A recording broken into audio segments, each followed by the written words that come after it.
In this video, we are going to talk about private module fragments. And this is a feature C++ 20 modules provide to improve on your compilation speeds.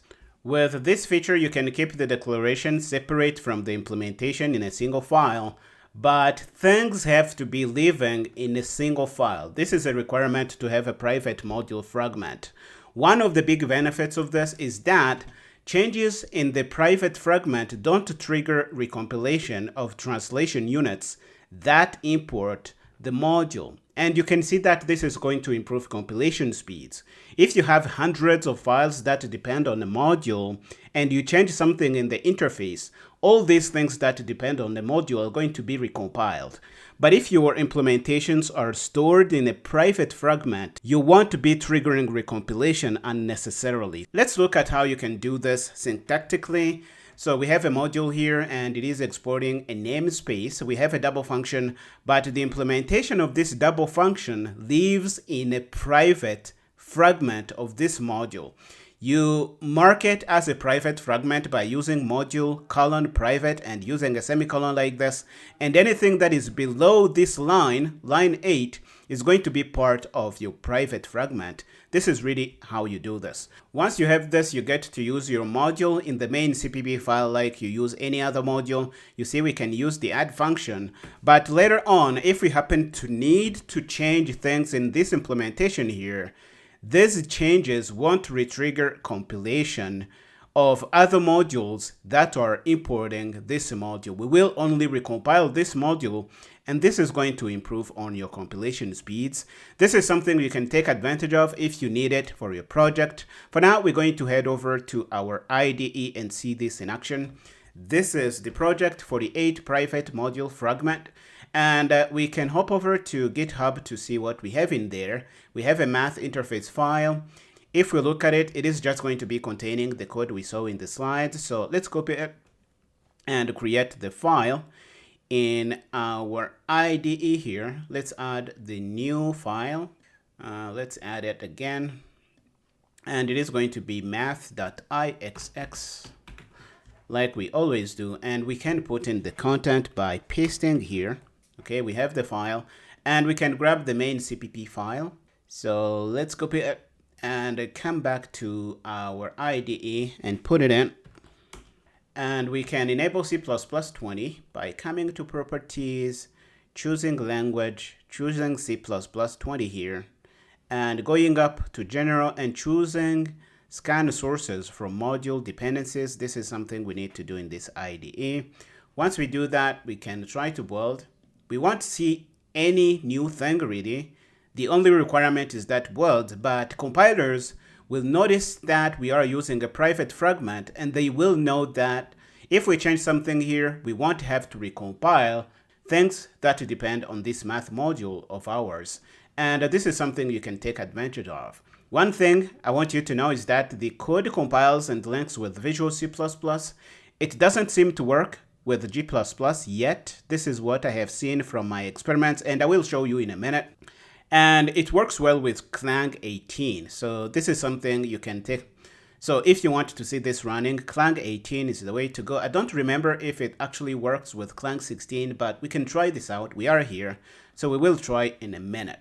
Okay, to really have a good experience with this, let's go back and grab our README file and look at it. You can look at it here in the Git repository, but I would like for it to be available so that you can read it when you are going through this. So I am going to put this in the same folder as our current project.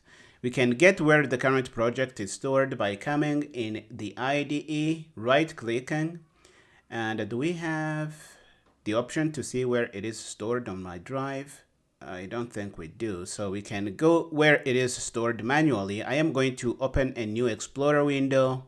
I am going to go to the location where my project is stored and go to modules and go to private module fragment and put in my README file here. Once I put it there, I have the option to hit Ctrl O and open this file here, and we can see it inside our IDE. This is going to be much easier.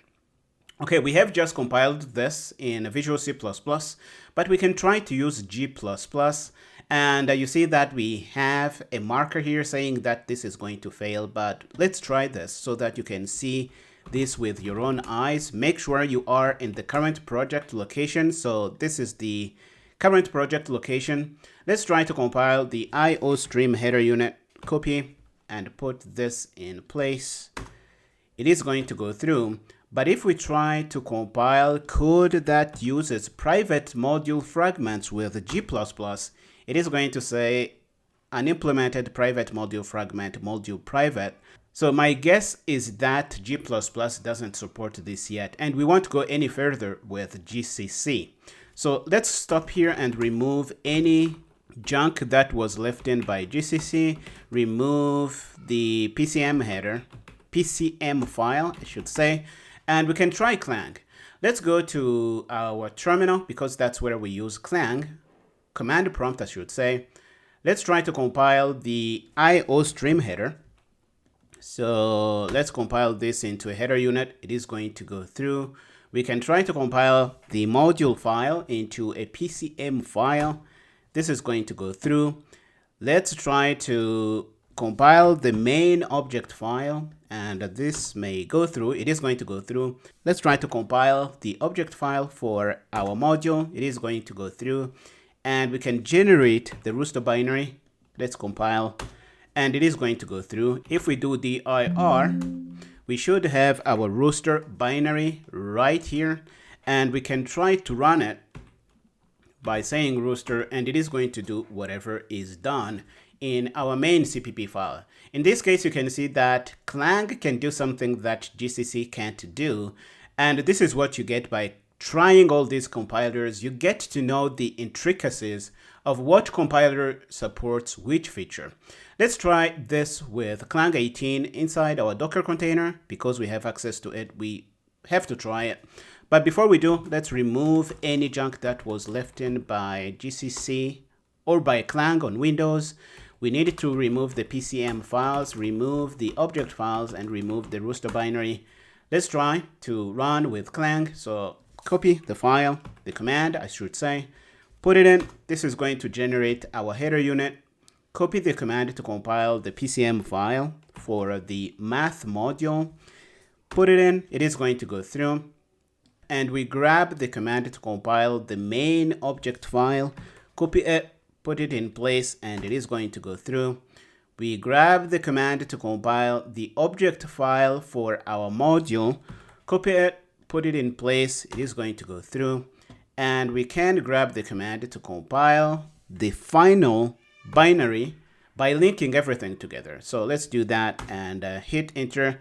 If we do lsalh, we will see all the files, including the rooster binary, and we can run it by hitting rooster like this, and it is going to give us the output. This is really all I had to share in this video, showing you how you can use the private module fragment feature. It works on Visual C++ and Clang, as we have seen, but GCC seems not to be ready for this yet. Maybe if you are watching this in the future, it is going to support it. But this is the situation we have right now. I am stopping here in this video, and I will see you in the next one.